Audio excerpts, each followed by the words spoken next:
The Malibu Grand Resort stretched along 3 miles of pristine California coastline, its Mediterranean-style architecture gleaming white against the azure Pacific.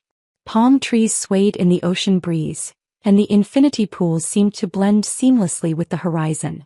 It was, by any measure, one of the most exclusive luxury destinations on the West Coast, which made the conversation happening in the passenger seat of my rental car all the more ironic. "Now, Emma, I need to prepare you for your accommodation," Mom said, turning around from the front seat to look at me with that expression of motherly concern I'd grown accustomed to over the past few years. "We booked you the cheapest room since money's tight for you. It's still nice. This is a 5-star resort, but it's not oceanfront like ours." I smiled from the back seat where I sat next to my younger brother Jake. "That's thoughtful of you, Mom. We looked at getting you an ocean view too," Dad added, adjusting his grip on the steering wheel as we wound up the resort's palm-lined entrance drive. "But those rooms were $800 a night. We figured you'd prefer to save the money." $800 a night, I repeated, keeping my voice neutral. "Exactly. For a weekend getaway, that's just not practical for someone in your situation," Mom continued. "Your room was only $300, which is much more reasonable." My situation. At 28, I'd somehow become the family charity case in their minds, the daughter who chose creativity over stability, and was presumably struggling as a result. The irony wasn't lost on me, considering I was looking at a property that I'd purchased 2 years ago for $340 million. "The important thing is we're all together for your anniversary," I said diplomatically. 30 years of marriage deserves a celebration." 30 wonderful years, Dad said, reaching over to squeeze Mom's hand. Richard and Helen Thompson had met in college, built a comfortable life together in suburban Phoenix, and raised 3 children while Dad grew his accounting practice into a small but successful firm. They weren't wealthy, but they were stable, happy, and deeply committed to family. "I still can't believe we're actually staying here," my older sister Claire said from the front passenger seat. "This place is incredible. Look at those pools." Claire was 32, married to a software engineer named Brad, and worked as a high school principal. She and Brad had saved for 2 years to afford this weekend, and I could hear the excitement in her voice as she took in the resort's opulence. "Dad really outdid himself," Jake agreed. At 25, he was just starting his career as a physical therapist and living in a tiny apartment in Denver. This trip probably represented a significant splurge for him too. "Your father has been planning this for months," Mom said proudly. "He wanted somewhere special to celebrate, and when we saw the photos of this place online, it looked like paradise," Dad finished. "Even if it is costing us our vacation budget for the next 3 years." I felt a familiar pang of guilt. My family was stretching their finances to celebrate at a resort I owned, staying in rooms they saw as expensive while I knew the true cost of operations made every room profitable at any rate above $150 per night. But they had no idea about my real financial situation, and I'd worked very hard to keep it that way. "Emma, are you sure you can afford your share of the expenses this weekend?" Mom asked, her voice gentle but concerned. "We know things have been tight since you moved to Los Angeles."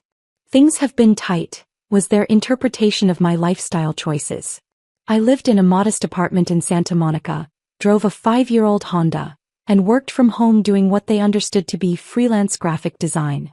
What they didn't understand was that my freelance work was actually running Thompson Hospitality Group, a luxury resort and hotel chain that I'd built from nothing over the past 6 years. "I can manage my share," I said quietly. "We're not judging, sweetheart," Dad added quickly. "We know creative careers can be unpredictable. If you need help with any expenses this weekend, just say the word." "Thanks, Dad." The valet stand came into view as we rounded the final curve of the entrance drive. Young men in crisp white uniforms stood ready to assist guests, and I could see the familiar faces of several employees I'd worked with during my quarterly property visits. I'd need to be careful not to let on that I knew any of them.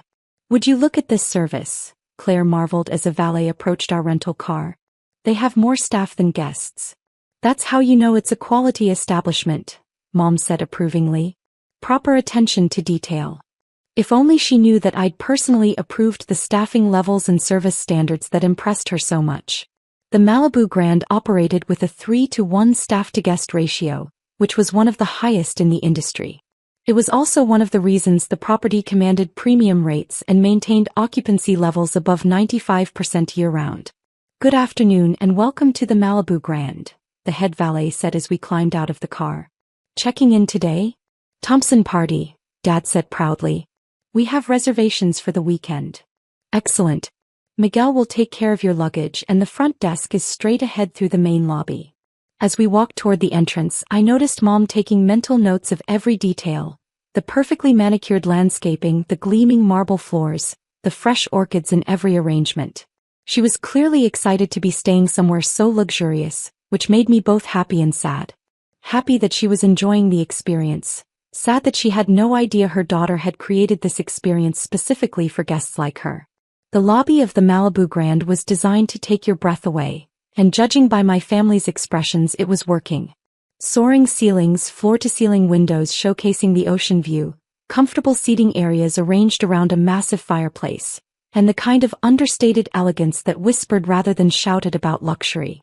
"This is incredible," Jake said, spinning slowly to take it all in.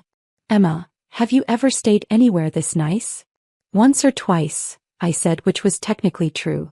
I'd stayed here probably 50 times over the past 2 years, usually in the penthouse suite while overseeing property improvements or meeting with the management team. "Well, don't get too used to it," Mom said with a laugh. "This is definitely a once-in-a-lifetime experience for our family." We approached the front desk, where 3 guest services representatives stood ready to assist. I recognized all of them, particularly Sarah Martinez, the guest services manager who'd been with the property since before I purchased it. I caught her eye briefly and gave an almost imperceptible shake of my head, hoping she'd understand not to acknowledge me. "Good afternoon," Sarah said professionally. "Welcome to the Malibu Grand. How may I assist you?" "Thompson party," Dad said, pulling out his confirmation email. "We have 3 rooms reserved for the weekend." "Of course, Mr. Thompson. Let me pull up your reservation." Sarah's fingers flew over her keyboard and I could see her processing the information. "I have you and Mrs. Thompson in an oceanfront junior suite, Mr. and Mrs. Bradley Thompson in a garden view room, Mr. Jake Thompson in a standard room and—" She paused, looking at her screen with slight confusion, "Ms. Emma Thompson in a standard room as well." "That's correct," Mom confirmed. "Though we were hoping Emma's room might be close to ours if possible." Sarah's confusion deepened as she looked at her screen, then at me, then back at her screen. I knew what she was seeing. The system automatically flagged my name and typically upgraded any reservation associated with me to the penthouse level. But she was professional enough not to say anything immediately. "Let me just verify a few details," Sarah said, typing quickly. I could practically see her internal debate playing out on her face. That's when James Wellington, the hotel's general manager, emerged from the back office. James was a hospitality veteran I'd recruited from the Ritz-Carlton 2 years ago, offering him a significant salary increase and equity stake to oversee the Malibu Grand. He was brilliant at his job, which made the recognition in his eyes as he saw me all the more problematic. "Miss Thompson," James said, approaching our group with his characteristic warm smile. "Welcome back. Shall I prepare the penthouse as usual?" The silence that followed was deafening. "I'm sorry, what?" Mom asked weakly. James looked confused, glancing between me and my family. "Miss Thompson. Emma, we weren't expecting you until next month for the quarterly review, but of course we're delighted to have you here for the weekend." "Quarterly review?" Dad's voice was barely audible. "James," I said quickly, "this is my family. They're staying here for my parents' anniversary weekend." "Oh." James's face lit up with understanding. "Mr. and Mrs. Thompson, what an honor to meet Emma's parents. And this must be Claire and Jake. Emma talks about you all constantly. You know my daughter?"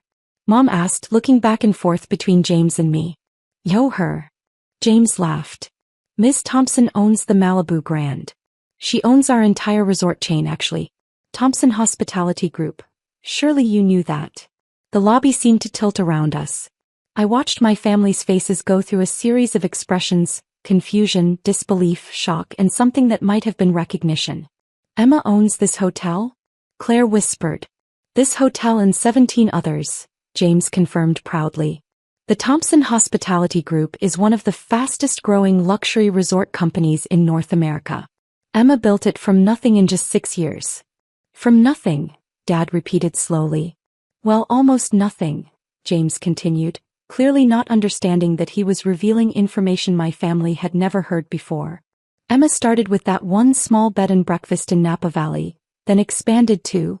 James, I interrupted gently, maybe we could continue this conversation later? My family is here to celebrate my parents' anniversary. Of course. Forgive me. He turned to my parents with renewed enthusiasm. Mr. and Mrs. Thompson, as Emma's parents, you are our most honored guests. Sarah, please move the Thompson party to our finest accommodations immediately. That's not necessary, Mom said faintly.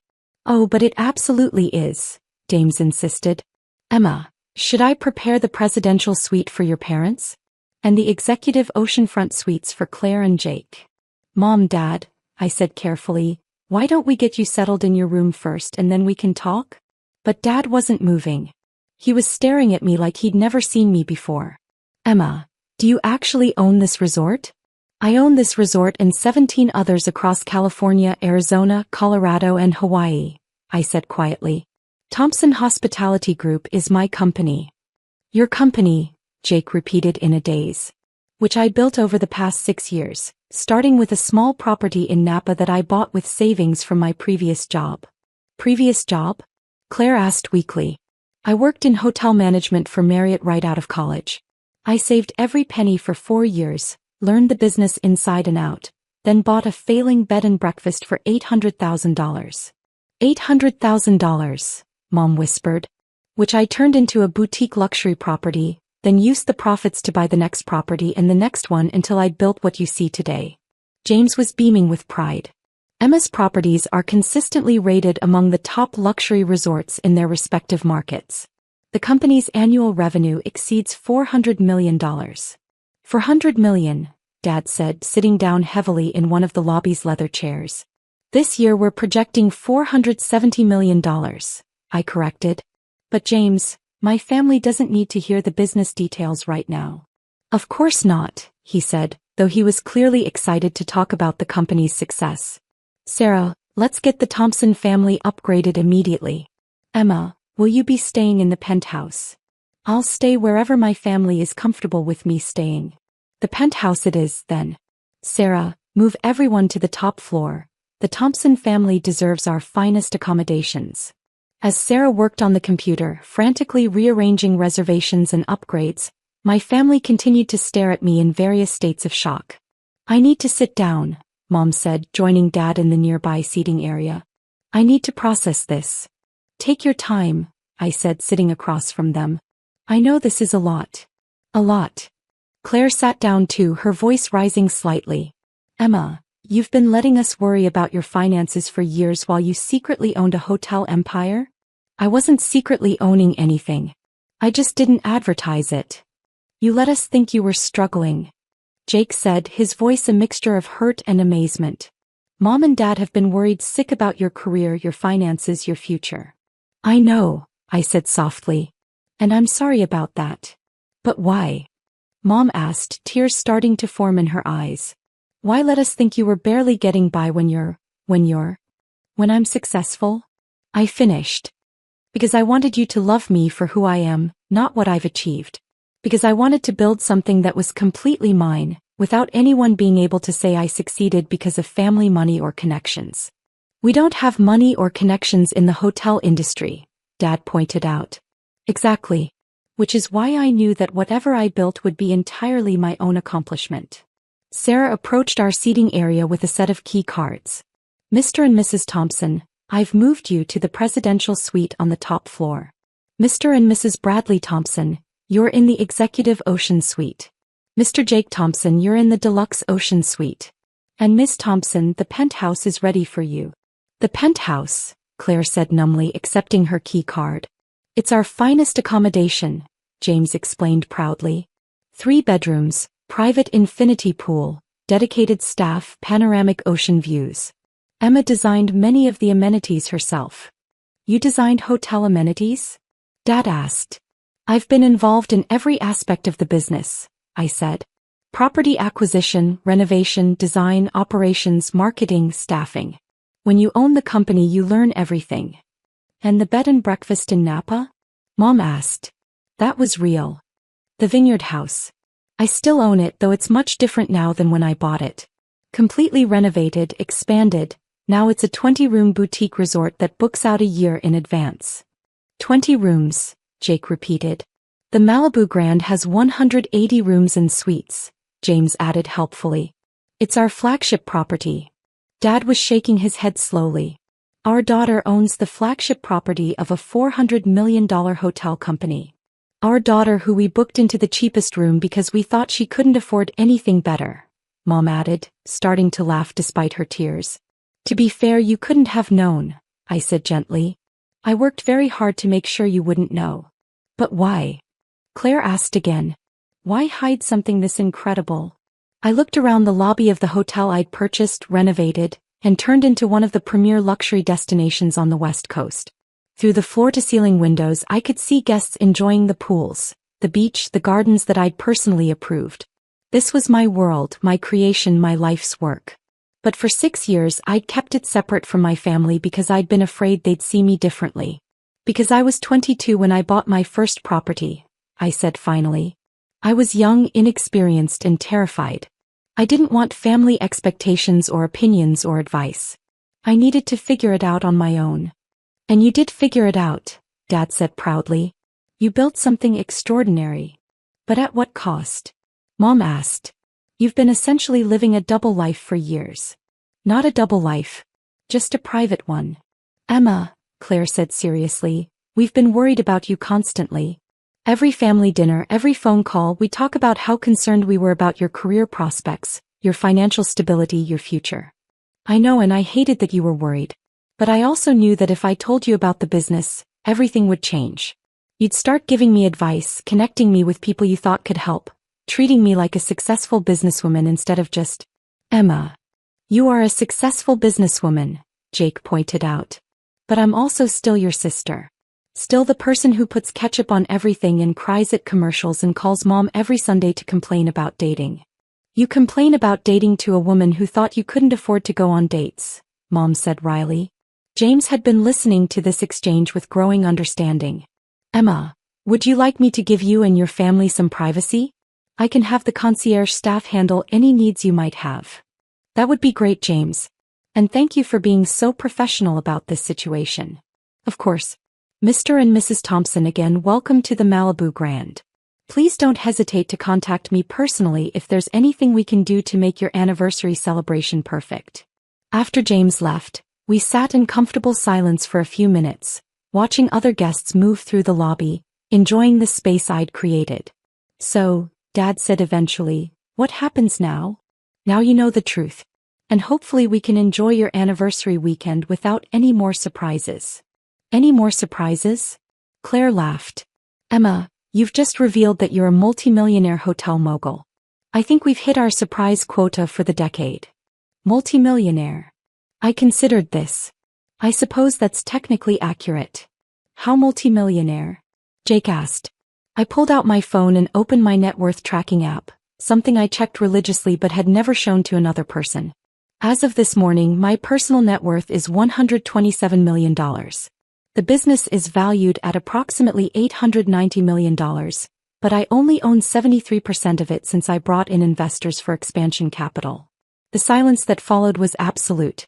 $127 million, Mom whispered. Personal net worth, not including business assets.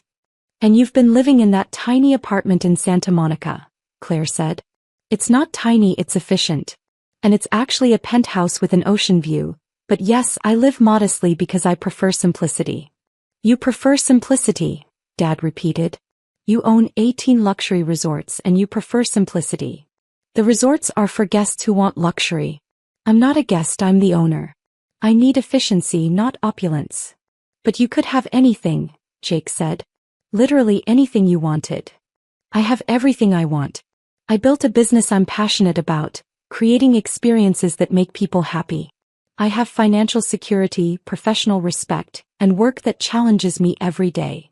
And a family who had no idea what you'd accomplished, Mom added sadly. A family who loved me even when they thought I was struggling. That's actually pretty special. Dad stood up and walked over to where I was sitting. Emma, I owe you an apology. We all do. For what? For not seeing what you were building. For not understanding that your choices were leading somewhere incredible. For treating you like you needed our help when you'd actually become more successful than any of us imagined. Dad, you don't need to apologize for caring about my welfare. But I do need to apologize for not trusting your judgment. You clearly knew what you were doing even when it didn't look that way to us. Mom joined Dad next to my chair. Sweetheart, I'm so proud of what you've accomplished. Not because of the money but because you followed your vision and built something meaningful. And you did it all on your own, Claire added. That's actually incredible. I had help along the way, mentors, advisors, employees, partners. But yes, I built it from nothing. Which brings us back to the original question, Jake said. What happens now? I looked around at my family. These people who had raised me, supported me, worried about me, and loved me unconditionally. They knew my secret now, and the world hadn't ended. If anything, I felt lighter than I had in years. Now we go to your rooms, get settled, and celebrate Mom and Dad's 30th anniversary at one of the finest resorts in California, I said. Which happens to be mine, but that's just a fun bonus. A fun bonus, Claire repeated, shaking her head in amazement. And tonight we'll have dinner at the resort's signature restaurant, where I'll finally be able to order the good wine without worrying about whether you think I can afford it. The good wine, Mom said, starting to smile. How good are we talking? We have a wine cellar with bottles worth more than most people's cars. I think we can find something appropriate for your anniversary. Our daughter, the wine connoisseur, Dad said proudly. Your daughter, the hotel owner who learned about wine because her guests expect exceptional wine service. As we rode the elevator to the top floor, I realized that keeping my success secret hadn't protected my family from anything. It had just prevented them from sharing in the joy of what I'd built. They were proud of me not because I was wealthy, but because I'd followed my dreams and succeeded beyond anyone's expectations. Emma, Mom said as the elevator reached the penthouse level, can I ask you one more question? Of course. Are you happy? Really, truly happy with the life you've built? I thought about my daily routine, reviewing operational reports from 18 properties, working with architects and designers on new projects, traveling to oversee renovations and expansions, meeting with investors and partners to plan the company's growth. It was demanding, sometimes overwhelming, but absolutely exhilarating. I wake up every morning excited about the challenges I'll face that day, I said. I love creating experiences that make people happy, building businesses that employ hundreds of people, and pushing myself to achieve things I never thought possible. So yes, I'm incredibly happy. Then that's all that matters, she said, hugging me as the elevator doors opened. Everything else is just details. Details like owning 18 luxury resorts? Details like having a daughter who built something extraordinary and is generous enough to share it with her family. The penthouse was exactly as I'd left it during my last visit, 3,000 square feet of elegant living space with panoramic ocean views, a private infinity pool, and every amenity a guest could desire. My family wandered through the rooms with expressions of awe, taking in the handcrafted furniture, the original artwork, the floor-to-ceiling windows that showcased the California coastline. This is your regular room when you stay here? Jake asked, standing on the private terrace overlooking the Pacific. This is my home away from home when I'm working at this property. Though I usually spend more time in the business center than in the luxury amenities. Business center? I converted one of the bedrooms into an office. Running 18 properties requires a lot of coordination. 18 properties that you own, Claire said, still processing. Emma, do you realize what you've accomplished? You're 28 years old and you've built a hospitality empire. I've built a good business, I corrected. But it's still growing. We're looking at expansion opportunities in Florida and New York. Expansion opportunities, Dad repeated, laughing. Our little girl is talking about expansion opportunities. Your little girl grew up, I said gently, and she wanted to make sure her parents had the perfect place to celebrate 30 years of marriage. Mission accomplished, Mom said, looking out at the view. This is absolutely perfect. As the sun set over the Pacific that evening, we gathered for dinner at the resort's signature restaurant, where I was finally able to be completely honest about who I was and what I'd built. We ordered the chef's tasting menu, paired with wines from the collection I'd personally curated, and talked late into the night about business, family, dreams, and the unexpected paths that lead us to where we're meant to be. To Mom and Dad, I said, raising my glass of 1998 Dom Perignon, who taught me that success isn't about what you achieve, but about who you become in the process of achieving it. To Emma, Dad replied, who achieved more than we ever dreamed possible and stayed exactly who we raised her to be. To family, Mom added, and to daughters who surprise us in the most wonderful ways. To family, we all echoed, and for the first time in years I felt completely at peace with both my success and my relationships. Sometimes the best anniversary gift you can give your parents isn't an expensive weekend at a luxury resort. It's the gift of finally trusting them with the truth about who you've become. Even when that truth involves owning the resort where they're celebrating.